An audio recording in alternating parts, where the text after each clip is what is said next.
ধর্ম নিয়ে বাণিজ্য চলবে না, মিথ্যা বলে নেশা খায়, পীর সাহেব চরমোনাই, এসব স্লোগানের জন্মদাতা যুবদল নেতা নয়ন। যেমন তার স্লোগানের কথা, তেমনই তার স্লোগানের ভঙ্গি। রবিউল ইসলাম নয়ন নিজে চাঁদাবাজির দায়ে অভিযুক্ত, অথচ তিনি আবার চাঁদাবাজির বিপক্ষে বলেন। মিছিলে চরমোনাই পীরকে উদ্দেশ্য করে নয়ন বলেছেন, ভণ্ড পীরের চামড়া তুলে নেব আমরা। এর আগে প্রধান উপদেষ্টার বাসভবন যমুনার সামনে ইশরাক হোসেনের মেয়র পদের জন্য আন্দোলনের নেতৃত্ব দেন নয়ন। সেখানে তিনি তরুণ উপদেষ্টাদের ব্যঙ্গ করে স্লোগান দিয়েছিলেন, মাহফুজ একটা সান্ডার নাম, আসিফ একটা ব্যাঙ্গের নাম। এছাড়া নিজের এক ফেসবুক পোস্টে নয়ন লিখেছেন, নাহিদ, সার্জিস, হাসনাত সব শালাই চাঁদাবাজ।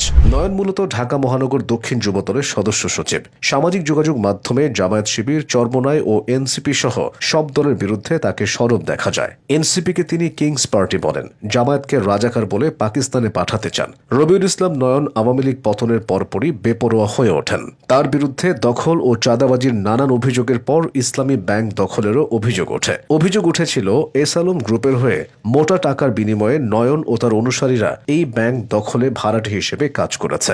ব্যাংক দখলে নয়ন অস্ত্র ব্যবহার করেন, তার ছোড়া 6 ব্যাংক কর্মকর্তা আহত হন। এর আগে নয়নের বিরুদ্ধে বেসরকারি টেলিভিশন সময় টিভি দখল চেষ্টার অভিযোগ উঠেছিল। সংবাদ মাধ্যম সূত্রে জানা যায়, টিভির মালিকানা নিয়ে ঝামেলা থাকায় একটি পক্ষকে সমর্থন জানিয়ে মোটা অঙ্কের টাকা নেন নয়ন।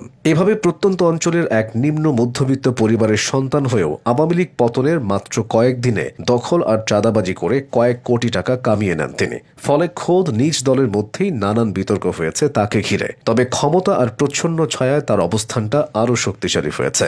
নয়নের গ্রামের বাড়ি মাগুরা জেলায়। তিনি মাগুরার মোহাম্মদপুরের নহাটা ইউনিয়নের পানিঘাটা গ্রামের আক্কাস শেখের ছেলে। মাগুরায় স্কুল জীবন শেষ করে তিনি ঢাকা গিয়ে ছাত্রদলের রাজনীতির সঙ্গে জড়িয়ে পড়েন। প্রথমে তিনি ঢাকা মহানগর উত্তর 47 নম্বর ওয়ার্ড মোহাম্মদপুর থানা ছাত্রদলের যুগ্ম আহ্বায়ক হন। পরে তার সরব নেতৃত্বের কারণে দলের ভারপ্রাপ্ত চেয়ারম্যান তারেক রহমান তাকে পর্যায়ক্রমে ঢাকা মহানগর ছাত্রদলের সাংগঠনিক সম্পাদক, মহানগর দক্ষিণ যুবদলের যুগ্ম আহ্বায়ক, কেন্দ্রীয় যুবদলের সদস্য এবং মহানগর দক্ষিণ যুবদলের সদস্য সচিব মনোনীত করেন। আওয়ামী লীগের আমলে অন্যান্য অনেক নেতার মতো নয়নকেও বহুবার জেলে যেতে হয়েছে। তার ভাষ্যমতে, আওয়ামী লীগ সরকারকে হটাতে নেতৃত্ব দেওয়ার কারণে তাকে 19 বার কারাবরণ করতে হয়েছে। তার নামে 206টি মামলা দেওয়া হয়েছে। 2016 সালে মগবাজার মোড় থেকে পুলিশ তাকে ধরে নিয়ে 5 রাউন্ড এবং অমানবিক নির্যাতন করে ঢাকা মেডিকেলে ফেলে রেখেছিল।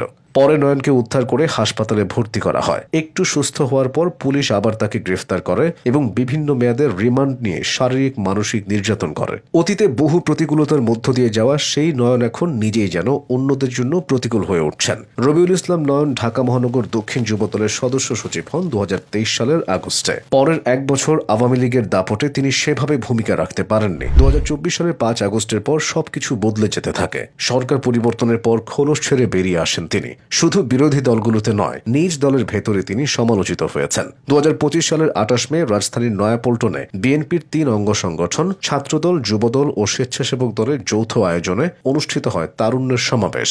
সমাবেশে দেশের বিভিন্ন এলাকা থেকে আসা নেতাকর্মীদের উপস্থিতিতে প্রকাশ্যে এক তরুণকে নয়ন। সেই ভিডিও পরের সামাজিক যোগাযোগ মাধ্যমে ভাইরাল হলে সমালোচনা বাড়তে থাকে। এসব সমালোচনা আর বিতর্ক নিয়ে যুবদল নেতা নয়ন এখনও টিকে আছেন।